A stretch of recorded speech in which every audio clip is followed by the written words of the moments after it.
नमस्कार दोस्तों, कैसे हैं आप सब लोग। आपका हमारे चैनल में बहुत बहुत आपका स्वागत है। आज हम यहाँ पर मनोविज्ञान के जो प्रतिपादक हैं और उनके जो प्रमुख सिद्धांत हैं उनके बारे में बात करेंगे। जो आज के एग्जाम आपका जैसे यूपी टेट है, सी टेट है, यूके टेट है, इन सभी में याद है और बहुत ही महत्वपूर्ण क्वेश्चन है सारे ही। बाद में जैसे ये कंप्लीट होता है इसके अंतिम में मैं एक दो क्वेश्चन आपसे ऐसे पूछूंगा जो नेक्स्ट आपके एग्जाम में कब आ सकते हैं, बहुत इंपॉर्टेंट माने जाते हैं। तो आप लोग इस वीडियो को बहुत ध्यान से देखिए और इसको जहाँ भी आपको अगर कुछ भी प्रॉब्लम है आप मुझे कमेंट में भी बता सकते हैं। चलिए शुरू करते हैं। सबसे पहले हम बात करते हैं थॉर्नडाइक की। थॉर्नडाइक का नाम सबने सुना होगा। इनको शिक्षा मनोविज्ञान के जनक बोला जाता है। कभी कभी आप लोगों को इस पर कंफ्यूजन हो जाता है कि मनोविज्ञान के जनक कौन है, तो इसमें थोड़ा सा मैं आपको क्लियर कर देता हूँ। जो मनोविज्ञान के जनक हैं, अगर बात मनोविज्ञान के जनक की आती है तो वहाँ पर आपको अरस्तु लिखना है, ठीक है। अगर बात आपको शिक्षा मनोविज्ञान के जनक की आती है तो आपको थॉर्नडाइक लिखना है। फिर बात है, कभी कभी ये भी पूछा जाता है कि प्रयोगात्मक मनोविज्ञान के जनक कौन है, तो वो विलियम वुंट है। या प्रयोगात्मक आ जाए या आधुनिक आ जाए तो उसमें आपको विलियम वुंट ही लिखना है। इसको आप नोट डाउन कर लेना, भूलना नहीं। अभी बात हम थॉर्नडाइक की कर रहे हैं, तो थॉर्नडाइक ने कौन सा नियम दिया था? शिक्षा मनोविज्ञान का, ठीक है। इसको हम शिक्षा मनोविज्ञान के जनक बोलते हैं। तो इनके जो हमने अभी 7 सिद्धांत हैं वो नोट डाउन किए हैं।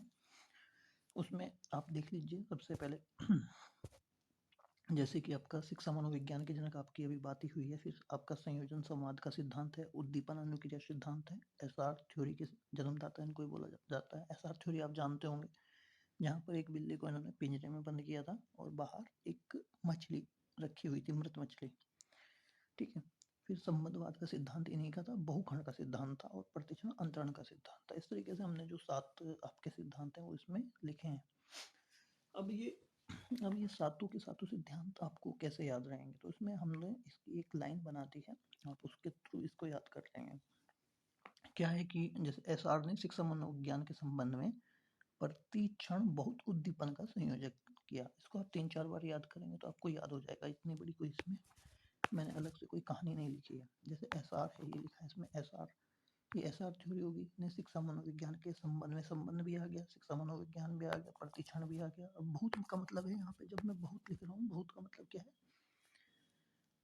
बहुखंड, ठीक है। और उद्दीपन का आ गया और संयोजन का सिद्धांत हो गया, ठीक है जी। अब बात करते हैं आगे स्पीयरमैन की। स्पीयरमैन ने 2 सिद्धांत हम नोट डाउन किए यहाँ पे। जैसे सामान्य विशिष्ट अंश का सिद्धांत और बुद्धि का द्विशक्ति सिद्धांत। स्पीयरमैन आप जानते होंगे, सुपरमैन और स्पीयरमैन कहीं ना कहीं इनको कनेक्ट करना है आपने। सुपरमैन जिसमें ताकत हो बहुत सारी, मतलब हम मिनिमम मान लें कम से कम 2 आदमी की ताकत होगी, एक से डबल की हो, ठीक है। एक से डबल की ताकत है तो मतलब 2 आदमी की ताकत ले रहा, तो मतलब सुपरमैन है। तो मतलब डबल मतलब द्विशक्ति, तो द्विशक्ति का सिद्धांत हो गया इसका, बुद्धि की द्विशक्ति का सिद्धांत। दूसरा जो है आपका सामान्य विशिष्ट अंश का सिद्धांत। सामान्य विशिष्ट मतलब जो मनुष्य है, इन्होंने माना कि मनुष्य जो है 2 प्रकार के हैं, सामान्य और विशिष्ट। आपको मानने तो आपको याद रहेंगे, जब भी सामान्य और विशिष्ट की बात आती है, और सामान्य विशिष्ट अंश, तो मतलब वो कहीं ना कहीं स्पीयरमैन का है, ठीक है जी, याद रहेंगे। अब आगे चलते हैं। अब बात आती है गिलफोर्ड की। इनको आपको कहीं ना कहीं अपनी लाइफ से कनेक्ट करने हैं सभी को। अब जैसे गिलफोर्ड है, गिलफोर्ड को जब भी आप याद करो तुरंत आपको मन में स्ट्रगल आना चाहिए। मतलब गिलफोर्ड ने अपनी लाइफ में बहुत स्ट्रगल किया और बहुत बुद्धिमान इंसान था, ठीक है जी, याद रहेगा। गिलफोर्ड ने बहुत स्ट्रगल किया और बुद्धिमान इंसान था। अब कैसे स्ट्रगल किया? ट्रगल मतलब ट्राई, जो त्रिआयामी वाला बात आती है। ट्राई मीन्स स्ट्रगल में बीच में ट्राई है ना, तो मतलब ये त्रिआयामी है। अब ये त्रिआयामी वाला सिद्धांत हो गया। दूसरा है इसमें वो बहुत बुद्धिमान है, तो मतलब बुद्धि संरचना का सिद्धांत भी इन्हीं का ही आ गया। ये वाटसन वाटसन का जब भी बात आती है तो वाटसन को आपको ये देखना है कि वाटसन का जो व्यवहार था वो बहुत अच्छा था। वाटसन का ये याद रखना कि वाटसन का व्यवहार बहुत अच्छा था। मतलब वाटसन व्यवहारवाद सिद्धांत दिया था उन्होंने। आगे एरिक एरिक्सन सोनी एरिक्सन उसी का छोटा भाई मान लो उसको, एरिक एरिक्सन को। तो सोनी इरेक्शन मतलब उसमें कहीं ना कहीं ऐसे जोड़ना है कि भाई सोनी और इरेक्शन, सोनी इरेक्शन, सोनी उसमें उसकी गर्लफ्रेंड है और इरेक्शन उसमें उसका बॉयफ्रेंड है, और वो मन से शादी करना चाहते थे, बट समाज उसको एग्री नहीं कर रहा था, समाज उसको एग्री नहीं कर रहा है। तो क्या है, क्या हुआ, मतलब मनो सामाजिक विकास, वो मन से शादी थी और समाज एग्री नहीं कर रहा था, तो मनो सामाजिक विकास हो गया वो। ठीक है, अब आगे आइए मैकडगल। मैकडगल का तो सिंपल लिख लेना है, मैकमोहन, याद होगा आपको, मैकमोहन पिक्चरों में आता था ना,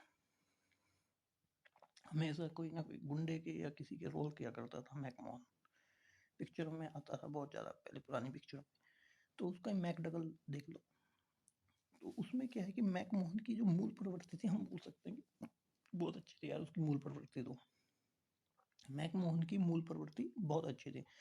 अब मूल प्रवृत्ति का, तो उसमें जब भी मूल प्रवृत्ति की बात आएगी तो वो किसकी आएगी, वो आएगी आपकी मैकडगल की। अब हैव का जब भी आ जाए, हैव का मतलब वो बेचारा हिंदी सीखने आया था कोई हमारे यहाँ पे और वो कै खे सीख के चला गया। हैव मतलब कै और खे, बुद्धि का कै तथा बुद्धि का खे सिद्धांत था हैव। ठीक है, नेक्स्ट आइए आरवी कैटर का। अब कैटर जब भी आता है, कैटर कैटर का आप अब अपने याद उससे कर लीजिए कि कैट जैसे बिल्ली होती है ना, वो चूहा है, लिक्विड करती है, लिक्विड यूज कर रही है, ठोस कैसे भी आप उसको आराम से ठोस में याद कर लेना, ठोस बुद्धि का सिद्धांत है। वर्ड और वर्णन, देखो वर्ड और वर्णन, वर्ड के बाद मतलब कर्मिक चल रहा है ना, वर्ड वर्णन, तो मतलब एक से जैसा ही है, तो मतलब कर्मिक महत्व का जब भी बुद्धि का सिद्धांत आएगा तो वर्ड और वर्णन का है, दोनों का वर्ड और वर्णन कर्मिक है, कंटिन्यू है, क्रम से है। अब बात आती है टोलमैन की। टोलमैन के जो मतलब टोलमैन का है, कहीं ना कहीं दो दो थे उसमें, एक तो उसकी संभावना थी, एक उसका चिन्ह था। तो जैसे टोल टैक्स होता है हमारा, टोल पे होता है ना, तो वहाँ पे हमें संभावना होती है कि यार ये पता नहीं कार्ड चल जाएगी हमारा, कार्ड मतलब चिन्ह कि हमारा कार्ड चलेगा कि नहीं चलेगा, तो वो टोल मैन है। तो उसमें हो सकता है कि टोल के मैन की संभावना है कि चिन्ह नहीं चलेगा, जो टोल का आदमी वो बोल रहा है कि ये चिन्ह तो नहीं चलेगा, वो संभावना दे रहा है ऐसी। तो टोल मैन के हमें से याद रखना संभावना और चिन्ह। जब बात आती है कोलर की, कोलर को देखते ही आपको याद कर लेना है भाई, अधिगम का सिद्धांत है कोलर का, अधिगम का जो सोच का सिद्धांत है वो कोलर का है, याद रहेगी। ठीक है, फिर आपका आता है सीएल हल। अब हल खेतों में चलता है भाई, याद रखना आपको, हल कहाँ चलता है, खेतों में चलता है, और उसे चलाने के लिए तो सबल होना चाहिए आदमी को। ठीक है, और व्यवस्थित होना चाहिए, दूसरे उसमें नहीं जाना चाहिए भाई बिल्कुल भी। तो इसमें ऐसे मैंने लिखा, हल चालक का व्यवहार व्यवस्थित और सबल होना चाहिए। हल चालक जो होता है उसका व्यवहार कैसा होना चाहिए, व्यवस्थित और सबल होना चाहिए। तो इसमें तीन दिए, एक था आपका सबलीकरण, ठीक है, दूसरा था आपका चालक का सिद्धांत, और तीसरा आपका व्यवस्थित व्यवहार का सिद्धांत। ठीक है, तो तीनों इसमें आपके आ रहे हैं। फिर आपका आता है थर्स्टन।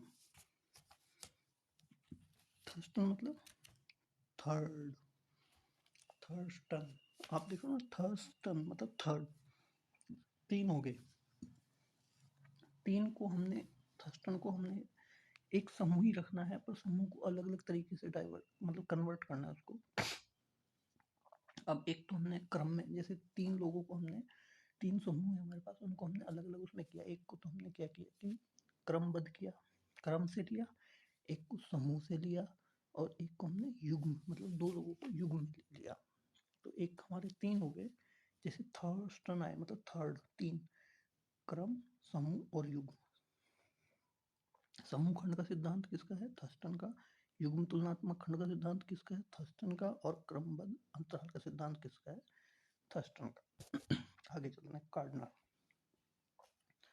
अब कार्डनर यार, कार्डनर कैसा है, मतलब कार्डनर क्या है, कार्डनर को बस ये देखो कि भाई कार्डनर की जो बहू है वो बहुत बुद्धिमान है, ये आप बहुत इजीली याद कर लोगे। कार्डनर की बहू बहुत बुद्धिमान है, कार्डनर की बहू बुद्धिमान है, तो बहुबुद्धि का जो सिद्धांत दिया था वो कार्डनर ने दिया था। क्लियर। अब बात आती है थॉमसन की। थॉमसन आपके यहाँ टीवी भी आया करते थे, आते थे ना, तो थॉमसन टीवी प्रति वर्ग में लगवाना है मुझे, तो प्रति वर्ग में, प्रति 10 वर्ग में, जो थॉमसन का टीवी है प्रति 10 वर्ग में लगवाना है। तो प्रति दर्श का सिद्धांत और वर्ग घटकों का सिद्धांत दोनों ही थॉमसन के हैं। अब सबसे लास्ट में बच्चों एक क्वेश्चन लिखो, famous of mind, famous of mind the theory of multiple intelligence, ये बुक किसने लिखी थी? ये आप मुझे सब कमेंट में लिख के बताएंगे। ठीक है जी। ये मैंने आज कुछ आपको सिद्धांत बताए हैं, धीरे धीरे मैं और भी सिद्धांत बताऊंगा, और जो इम्पोर्टेंट है वो बताऊंगा। जैसे अमेरिकन मनोविज्ञान के जनक कौन थे, उनका नाम क्या था, है ना। आपका मौलिक व्यवहारवादी कौन थे, वो सिद्धांत किसने दिया था, मूल प्रवृत्ति के जनक कौन थे। ये सारी चीज़ें हम लोग आगे डिस्कस करेंगे अगर आने वाली वीडियो में। तो आपका बहुत बहुत धन्यवाद। और जो मैंने आपसे अभी क्वेश्चन किया है, फेमस ऑफ माइंड जो बुक है वो किसने लिखी है, तो वो आप मुझे कमेंट्स में बताएं। धन्यवाद।